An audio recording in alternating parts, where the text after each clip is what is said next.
Welcome, hero. I am so glad that you could finally join me. It's been so long. You never call, you never write. A villain like me gets real lonely.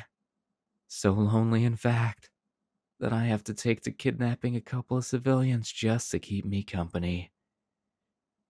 Have you met them? Here, say hello. This one's name is. Well, to be honest, I don't actually know their names. Why would I bother learning any of their names when they probably aren't going to be alive for much longer? Am I right? That is, unless you play nice and meet my demands and save them, of course. And I am sure you will save them, right? You're such a goody two-shoes hero with a perfect track record. A hero like you always saves everyone. It's no wonder everyone's a fan. Even me, actually. Hey, I don't suppose I could get an autograph. Maybe you could shake my hand. Or maybe we could even take a picture together. It'll be just like one of those meet and greets you always do. Oh, but I'm sorry. I'm being such a bad host. Can I get you anything to drink? Tea? Coffee?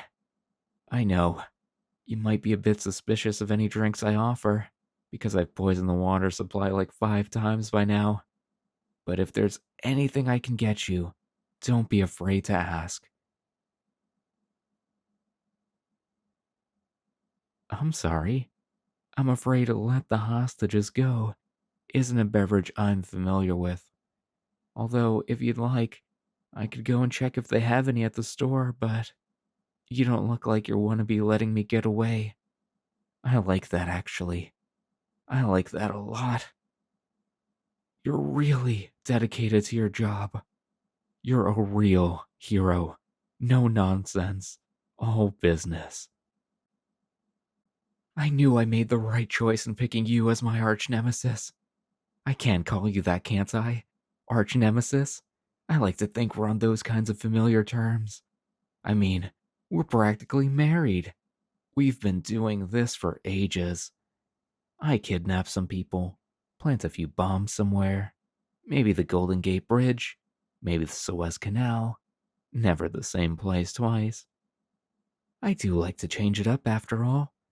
And then you come swooping in to save the day. Everyone goes home happy, and I get locked up until I escape again.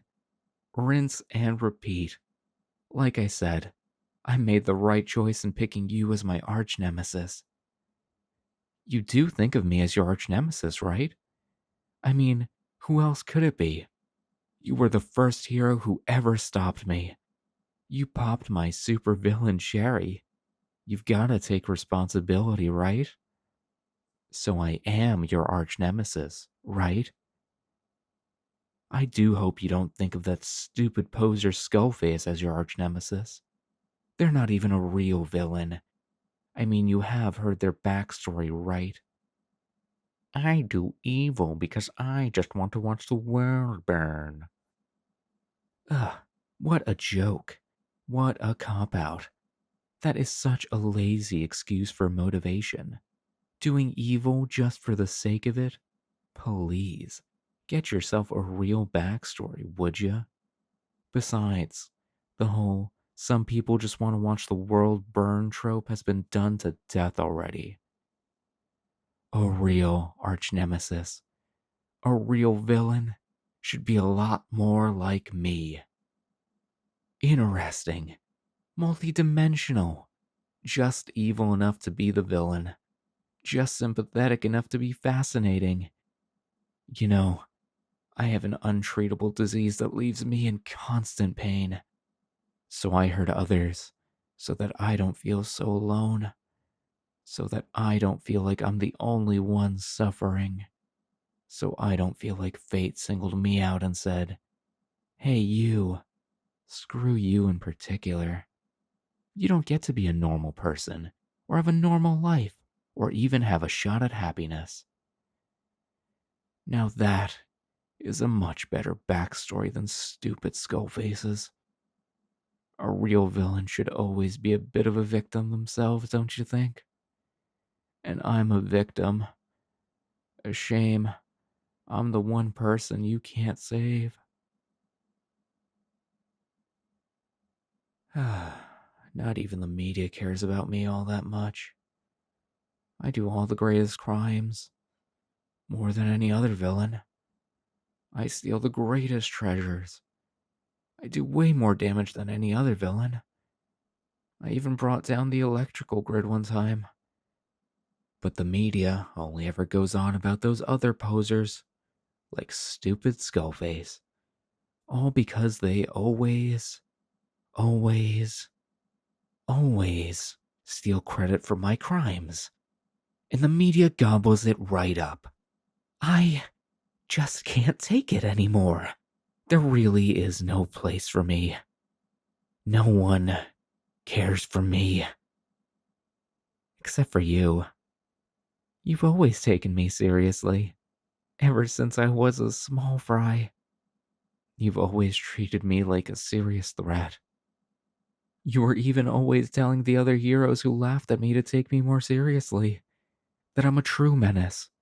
That I'm a real villain. And I am a real villain. I really do love that about you, you know. I really meant it when I said I was a fan. Heck, I wasn't kidding when I said I'd like an autograph. There's so much I'd like from you, honestly. The only wish I have in life, other than to get rid of this unbearable disease, is to be with you. Which brings me to my demands. I propose a deal. I will let these pitiful hostages go. They can go back to their lives or lack thereof. I honestly don't really care. And in return, you have to go on a date with me. Come on. It'll be great. I promise I'll put a lid on the villainy for this one. I won't do anything bad. No stealing. No arson. No kidnapping. Well, okay. I might have to kidnap you if you stand me up. But other than that, I'll be a goody two-shoes. Just like you. And I won't kill anyone. Unless Skullface shows up anyway. And this will be like a break, without actually taking a break for you. I know you're much too hardworking to actually cut yourself any slack and take a real vacation, even though you could really use one. But this'll be like a vacation you do to save the hostages. So it's kind of like work. So what do you say? Oh, and just a bit of warning. I already planted explosive chips in the necks of these poor hostages that I can detonate remotely, so you should really take me up on my offer. You want to save everyone, right? You always do. And who knows, maybe this time, you might even save me.